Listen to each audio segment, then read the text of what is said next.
السلام عليكم ورحمة الله وبركاته. أحبائنا الكرام، أسعد الله أوقاتكم في كل مكان، ويتجدد اللقاء والموعد مع حضراتكم وموضوع جديد. والنهارده نتكلم، سمعنا امبارح الناس بتتكلم على إعادة مباراة الأهلي وبيراميدز. في ناس بتقول إن اللاعب الشيبي لاعب نادي بيراميدز خد انذارين، تمام، لما جاب الجون خلع التيشيرت والحكم اداله انذار، تمام، وكان المفروض يطرد. ده بعض الاقاويل يعني بتقول كده وفي شفنا برضو بعض الاعلاميين بيقول لك ان هو كان واخد انذار تاني على جهه الكورنر.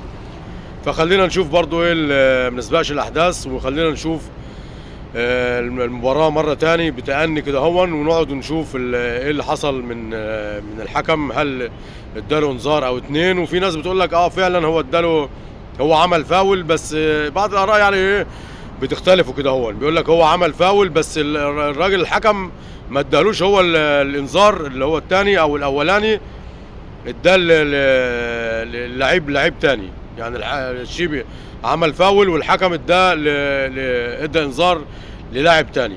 خلينا نشوف. بس الحاجه زي كده طبعا مش معقوله محمد شوقي او رمضان او الاداريين او الناس، كل من هو محب النادي الاهلي مش هياخد باله من الحكايه دي يا جماعه.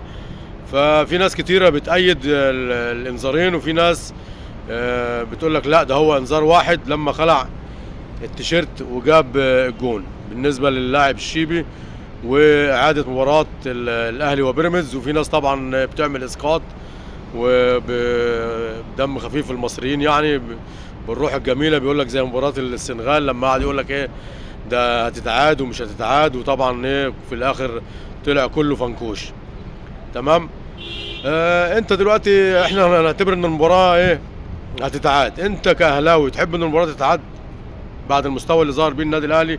الناس بتقول لك ان الاهلي ظهر بمستوى ضعيف، والاهلي ما اداش المردود الجيد قدام بيراميدز، وبيراميدز ناقص يعني ناقص لاعب غير لاعيبه بيراميدز اللي هي مش موجوده، رمضان صبحي وباقي اللاعبين اللي هم الثلاثه الاساسيين في الفرقه مش موجودين. هل انت يعني في ناس اهلاويه قالت لك لا هو كده كويس، واحنا مش حتى لو تعاد مش عايزين، ما انا اعرفش بقى اهلاويه ولا ناس داخله بتعمل اسقاط على النادي الاهلي، فما نعرفش بصراحه. بس انت كاهلاوي لو المباراه تحب، لو قال لك المباراه تتعاد، هل تحب ان المباراه تتعاد؟ هسيب لك السؤال واتمنى ان يعني نلاقي اجابه يعني من حضراتكم على السؤال فاداء الاهلي ما كانش هو تملي الناس لما الزمالك او الاهلي بيتغلب او بيتعادل او بيقدم مباراه مش كويسه، بيجيبوا العيب على الفريق مثلا الاهلي او الزمالك. ما فيش حد، يعني اتفرجت على محتويات، يعني لو 1000 واحد بيتكلم في الميديا او في الاعلام او 10000 او زي ما يكون، ما تلقاش مثلا ايه واحد من 10 بيتكلم على قوه الفرقه الثانيه. تملي بيتكلم على فرقه، مثلا يقول لك الاهلي كان وحش، الاهلي كان سيء، الاهلي. ما فيش حد بيذكر ان يعني بيشكر مثلا في. خلينا نتكلم بصراحه، وكل ادمن نديله المحتوى ده يا جماعه يا ريت نعرضه ونتكلم بكل شفافيه وكل صراحه. تمام. احنا تملي بنتكلم على فرقه الاهلي وبنتكلم على فرقه الزمالك، ما بنتكلمش على قوه الفرقه الثانيه، الفريق المنافس. تمام. هل انت اتكلمت ان الاهلي بقاله فتره غايبه؟ خلينا في بيراميدز الاول، ننهي بيراميدز. هل انت شايف بيراميدز فرقه مصروف عليها ازاي، وسكواد ولا اروع، وفرقه بصراحه من حديد؟ تمام. على الجانب الاخر احنا برضو انت تلتمس العذر للنادي الاهلي بقاله كام ماتش ما بيلعبش. هتقول لي ما هو راح لعب في السودان وكسب السودان. يا عم ده يعني الاهلي يعني زي ما بنقول بالبلد، يعني بيقضي يومه او بتاع، ولو كسب واحد كان ممكن يكسب اكتر، ولو الاداء مش اللي هو متوسط كان ممكن يعمل اداء احسن لو الاهلي واللعيبه رجلها في الملعب. فخلي بالك من نقطه ان الاهلي مش موجود على الساحه ومفيش مباريات واللعيبه مش فورمه. عايزك تاخد بالك من الحكايه دي. ناس تانية برضو راحت عايزه تطالب بكولر، ان كولر لا كفايه، لا مش كفايه. وطبعا الراجل بتاع بيراميدز شويه الشو اللي هو بيعملهم والتنطيط، بصراحه انا بعتبره مدرب بتاع لقطه بصراحه، بيحب اللقطه. يعني انت مثلا جينا الناس جايه بتتهم امام عاشور ان هو راح للمدرب على الخط. لا، هات اللقطه كويس هتلاقي ان المدرب هو اللي نزل في نص الملعب. فالمدرب بتاع بيراميدز بصراحه انا شايفه بتاع شو وبتاع لقطه وبيحب يعني بصراحه ياخد اللقطه وكده اهو. والراجل كولر، ما هو كولر هو اللي جاب لك دوريات وجاب لك افريقيا، فاهمني؟ ليه ما بتتكلمش على كولر مع كولر والانجازات اللي عملها قبل كده؟ هو احنا يا جماعه الواحد فينا يخفق في بطوله او مباراه تطلب اقالته على طول؟ ما يصحش يا جماعه. وجاي في التوقيت ده والاهلي عنده مباراه مع سان داونز بعد اسبوع، ما هيعمل ايه الراجل؟ هينزل يجيب جون وقلنا الفرقه مش جاهزه. تمام. ف نروح لايه تاني؟ الف ما اتكلمتوش على الاهلي رايح فرقه كبيره. تمام. وموضوع بيراميدز، موضوع نروح للموضوع بتاع زيزو. انا بعتب على اداره النادي الزمالك. انت رايح تتكلم مع زيزو فاضل شهرين على وزيزو العادي بينتهي معاه، والناس اللي هي رايحه بتشتم في النادي الاهلي ده لو خلص مع الاهلي. تمام يا جماعه، ده احتراف. انت بدل ما تلوم على الاهلي وكابتن محمود الخطيب، روح لوم على اداره نادي الزمالك. انت لعيب مهم زي زيزو، لسه رايح مستني شهرين، فاضل شهرين ويخلص التعاقد بتاعه وجاي بتتكلم معاه. اللعيب بقى نومك خدرك هو ابوه ده. الجماهير الزمالك ملهاش فيه يا جماعه، خبطه ورا الثانيه.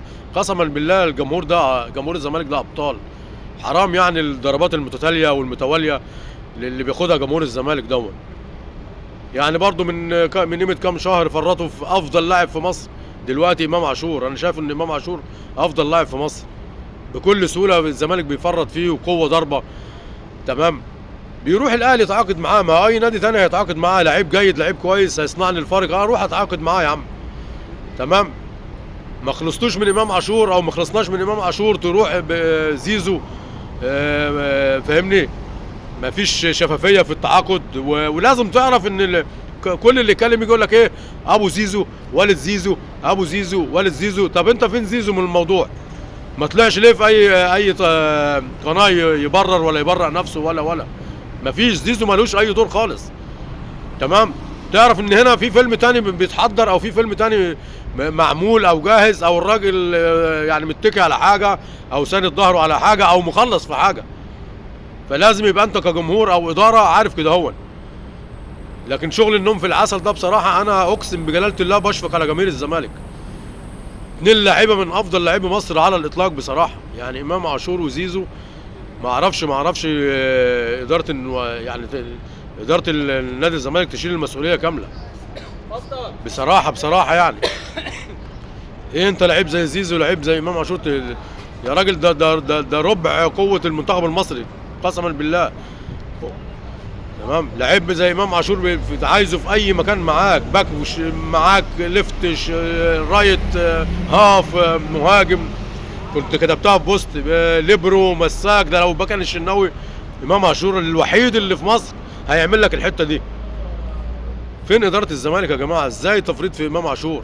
بنشوفه بسم الله ما شاء الله عليه بيصنع الفارق وعامل مباريات ولا اروع، وراح الراجل خد بطولات افريقيا مع الاهلي مفيش في شهور وحاجه. بسم الله ما شاء الله، الله يبارك له ويبارك لاهله ويبارك للنادي الاهلي في امام عاشور. ترجع تاني تعيد الكره مع زيزو وبتشل جمهور الزمالك. تمام. بس انا موضوع اللي هو اللي هو الاعلان عن ان زيزو ممكن ما تكونش مقصوده، ان هو راح القنصليه الامريكيه في ساعه النهائي دي. ما اعتقدش ان يعني ممكن تبقى حاجه عفويه من زيزو او كده، لكن هو الراجل ما اعتقدش ان هو يا جماعه يقصد ان هو يضر ويعمل بلبله في يوم نهائي او سوري في يوم ماتش كبير زي الكونفدراليه ده اللي كان بيلعبوا الزمالك. في حاجه هنا. طب ماشي يا عم، انت كاداره الزمالك وزيزو عرفته وكده هو، انت كاداره احترافيه المفروض انا اجيب اللعيب عندي بيقبض وتمام وماضي عندي وتحت ايدي ولعيب النادي بتاعي اجيبه يلعب. تمام. واعمل نفسي مش واخد بالي لحد ما اخلص المباراه دي. لكن انت جمدت زيزو ورحت اتغلبت. فين الاداره الحكيمه؟ لا اصل انا لازم اخد موقف، اصل انا مش عارف ايه. يا عم اللي تغلب بيلعب بيه. اخلص الماتش بتاع الكونفدراليه دون وبعد كده اشوف زيزو واجيب زيزو واخليه يلعب واعمل نفسي ان انا مش واخد بالي. دي الاداره الصح. لكن انت بقى هتعمل لي فيها بقى عنتر شايل سيفه وبتاع، ولا اتجمد، لا ما يلعبش، لا بتاع، اعمل نفسك مش واخد بالك لحد المباراه ما تخلص. تمام. لكن لا عرفت، لا مش عارف ايه، لا زيزو شكرا كده ما يخشش نادي تاني، ما مش عارف ايه، وبتطالبوا ان زيزو يدخل النادي تاني. هيدخل النادي التاني ازاي؟ باي وجه حق؟ انت كده بتروح بقى عايز اللعيب بقى يحصل له ما اسمها ما يحمد عقباه، ولا اسمها اللي بيقولوها دي. انت عايز بقى اللعيب بقى تحصل له جنايه جوه النادي بقى. ازاي انت مطالب ان اللعيب يجي التمرين ويجي مش عارف ايه، وانت اساسا جمدته؟ فكده هتخلق مشاكل. فانا كنت شايف ان كنت يا عم من بدري كنت بعت زيزو، كنت استفدت من الفلوس وتمام، واشتريت بيها لعيبه للنادي الزمالك. لكن انت زيزو راح عمل يصنع الفرق في النادي الاهلي، تمام، قصاد نادي الزمالك اللي هو المنافس التقليدي، وفي نفس الوقت ما استفدتش بيه ماديا. فين الاداره هنا وفين الحنكه؟ تمام. لا خليته يلعب الماتش بتاع الكونفدراليه، تمام، وجمدت اللاعب، واللاعب طبعا مش هيدخل لك نادي تاني، وبقى المحامي بتاعه وانت المحامي بتاعك، ومفيش اي حنكه ولا اي خبره في اداره الموضوع بتاع زيزو. تمام. يعني انا مش عارف اداره نادي الزمالك قسما بالله